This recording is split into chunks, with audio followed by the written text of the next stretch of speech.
There are three big benefits when you are doing the recovery step.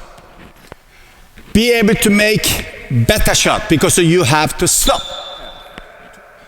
When a player is making a shot, their whole body, including two legs, rackets, upper body, must stop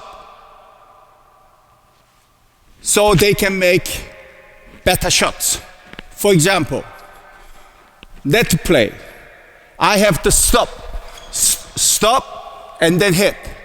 Not do that, or do that. In order for me to recover like that, stop, recover. Stop, ready, ready. When you do the recovery step well, properly, automatically those recovery steps enable you to stop. So your shots are better and you come back to the base faster. Compare. Stop, hit.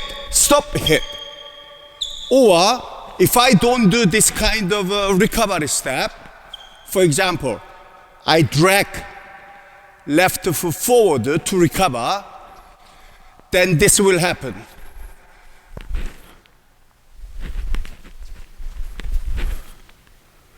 Because it's coming, my body is moving.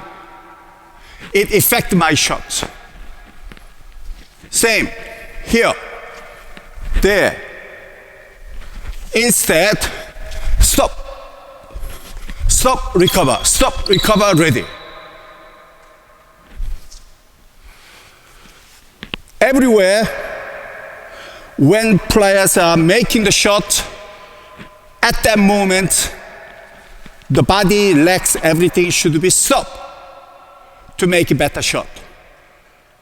When you do the recovery step right, those recovery steps will make you stop.